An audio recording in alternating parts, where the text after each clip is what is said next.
안녕하세요.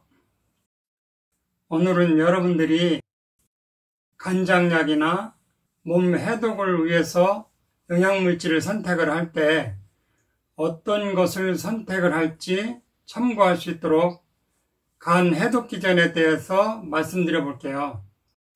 외부에서 들어온 독성물질이나 우리가 먹는 많은 약물들, 예를 들면 혈압약, 당뇨약, 고지혈약, 기타 여러 많은 약들을 먹게 되는데, 그런 약물이 대사되는 장소는 우리 몸에서 여러 군데가 있어요.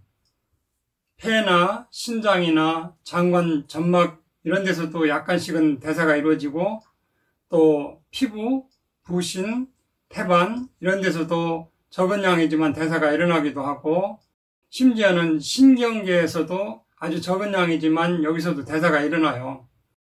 그런데 가장 많은 대사가 일어나는 곳이 바로 간이죠. 그래서 오늘은 간을 중점적으로 약물 대사가 어떻게 일어나는지, 또 독소가 어떻게 해독되는지 이런 과정을 한번 알아보도록 할게요. 약물이라든지 우리가 먹는 음식 속에 있는 어떤 독소, 또 중금속 이런 것들은 특징이 지용성이거든요. 지방에 잘 녹고 물에는 잘 안 녹고, 또 반응성이 크기 때문에 활성산소를 굉장히 빠르게 많이 만들고 주위 조직을 파괴하고 위험하기 때문에 빨리 해독해줘야 되거든요. 여기는 간 그림을 이렇게 그려놨는데요. 독소나 또 약물, 매연 이런 독성물질들은 지방에 잘 녹아서 지방에 축적되고, 또 비만인일수록 지방이 많아서 독소들이 더 많이 축적될 확률이 높아요. 살을 뺄 때 독소가 지방하고 같이 빠져나오는데 1단계에서 이런 영양소가 부족하면 조직에 손상을 주게 돼요. 약물과 독소를 완전하게 해독하는 데는 3단계가 있는데 1단계, 2단계, 3단계가 있어요. 1단계는 불용성 물질에 OH나 NH2, CH3 이런 작용기가 붙어서 지용성 독소들을 수용성으로 해서 무독화시켜야 되는데, 여기에는 사이토크롬 P450 효소가 역할을 해줘요. 이렇게 중간 대사물을 걸쳐서 2단계에 오면 약물의 작용기에 다양한 항산화인자들을 붙여서 무독화시켜요.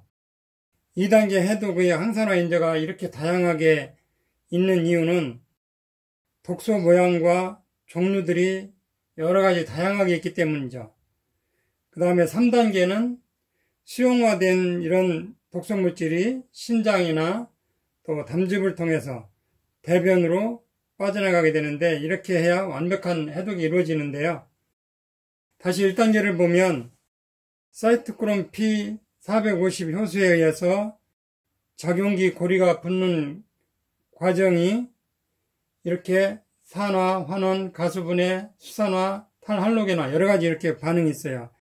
이거를 걸쳐서 다음 단계인 이런 과정을 거쳐서 중간 대사물이 생겼을 때 항산화 시스템이나 해독 시스템이 발현되고, 그 다음 단계 영양물질이 붙는 컨주게이션, 즉 포합 반응 단계를 통해서 수용성이 최대로 높아지고 신장을 통해서 배달되는데, 1단계가 지난 다음에 NRF라는 전사인자가 발현되고 활성화되고 항산화 시스템, 해독 시스템이 발현되고 해독에 필요한 효소들이 많이 만들어지고, 다음 단계로 몸 안에 해독을 위한 다양한 영양소, 아미노산, 황, 글루타치온, 아세틸기, 메틸기 이런 것이 붙어서 독소를 완벽하게 수용화시켜서 배출시키는데, 여기서 항산화 시스템과 해독 유전자를 활성화시키는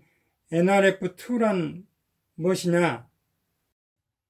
NRF2란 무엇인가? 잠시 여기서 알아보면, 인체의 DNA에 존재하는 NRF2 단백질이 활성화되면 인체 생성 항산화 효소인 SOD, 카탈라제, 글루타치온 포옥시다제 등이 합성되는 경로가 열려서 그 합성이 활발해진다는 거죠. 즉 무슨 얘기냐면 내 몸 안에서 좋은 역할하는 항산화 시스템이 NRF2 단백질이 활성화되면 굉장히 활발해진다는 거죠. 가장 강력한 인체 생성 항산화 효소를 만드는 가장 강력한 열쇠가 바로 NRF2 단백질이 활성화되는 것이라는 거죠. 미국 조 맥코드 박사가 발표한 논문에 따르면 특정 야채와 식물 성분들이 적절히 비율로 조성되어 있는 그런 음식을 섭취하면 인체 내에서 NRF2 단백질이 즉각적으로 활성화된다고 했는데, 특정 야채와 식물 성분으로 된 레시피를 30일 정도 섭취 후에 산화 스트레스 정도를 확인하는 TBAR 테스트로 혈액 검사를 했더니 산화 스트레스가 40% 감소했다는 거죠. 즉 50대 혈액이 20대 혈액으로 바뀌었다. 그 이유는 식물성 항산화제는 지속시간이 6시간인데 비해서 NRF2가 활성화되어서 만들어진 인체 생성 항산화 효소들의 체내 존속 기간이 13일 정도로 길기 때문이라는 거죠. 노화 방지나 노화 관련 질환 예방하는 안전하고 강력한 요인이 바로 NRF2 활성인자라고 할 수 있어요. 여기서 그림을 다시 보게 되면 1단계 해독에 필요한 영양소를 보면 B1, B2, B3, B6 이런 B그룹, 또 비타민C, 마그네슘, 아연, 분지아미노산, 인지질, 미크시슬, 글루타치온. 여기서 글루타치온 합성에는 셀레늄이 필요하고요. 약물 알러지나 또 약물에 민감한 사람은 비타민 B6 결핍이 57%, 또 비타민 D 결핍이 37%, 비타민 B2 결핍도 35%, 이런 식으로 비타민이 결핍되면 약물 알러지가 잘 생기고 약물에 민감한 걸로 되어 있어요. 혈압약, 고지혈약, 당뇨약 등 약물 많이 드시는 분은 기본적으로 이런 B그룹을 꼭 드셔야 돼요. 1단계 해독과 2단계 해독이 원활하지 않으면 DNA가 변이를 일으켜서 암이 발생할 수도 있어요. 항산화 시스템과 해독 유전자를 활성화시키는 NRF2만 활성화시켜줘도 정상적인 경우 몸 안에 영양물질이 풍부해서 2단계 해독이 잘 이루어지는데, 만성질환을 앓고 있거나 만성염증 또는 대사질환, 당뇨, 고혈압 이런 걸 앓고 있으면 이런 영양물질이 그런 데 다 쓰이기 때문에 영양물질이 모자라게 돼요. 그렇게 되면 이 2단계가 약해지면서 1단계에서 골이 붙어서 넘어온 물질이 축적되고, 이 물질들은 불완전 상태의 물질이기 때문에 반응성을 갖고 있고 활성산소가 많이 나타나서 질환을 악화시키는 또 다른 원인이 되기도 해요. 그래서 2단계에 이 영양물질을 풍부하게 공급해 줄 수 있느냐가 해독에서 중요한 관건이 되는 거거든요.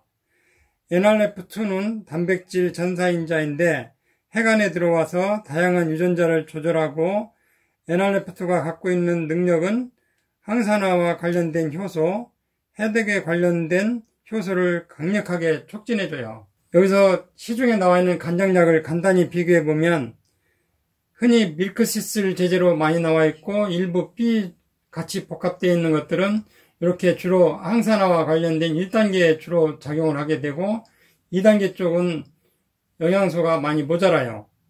또 시중에 나와 있는 광고하는 우로 나가는 UDCA 성분은 이렇게 담즙 분비해서 이쪽에서만 어느 정도 역할을 해주지 1단계, 2단계에는 많이 미약해요. 오늘 소개하는 간장약은 1단계, 2단계에 필요한 성분이 완벽하게 갖춰져 있고 또 NRF2 활성화하는 물질들이 들어있는데요. NRF2 활성화하는 물질들은 대표적으로 강황의 커큐민, 또 브로콜리 추출물의 설포라페인, 녹차 추출물의 카테킨, 이런 것들인데요. 이런 것들이 기본적으로 들어있고, 그 다음에 아연, 마그네슘, 셀레늄, 또 B그룹, 효소 추출물, 메티오닌, 타우린, 글리신, MSM, 세린 이런 것들이 골고루 들어있어요. 그래서 본인이 간 해독을 원한다든지 아니면 염증이 있어서 염증을 치료하기를 원하시는 분, 또 어떤 해독을 원하시는 분들, 이런 제품 한번 사용해 보세요. 오늘 천약사의 건강과 양 이야기는 여기서 마치겠습니다. 감사합니다.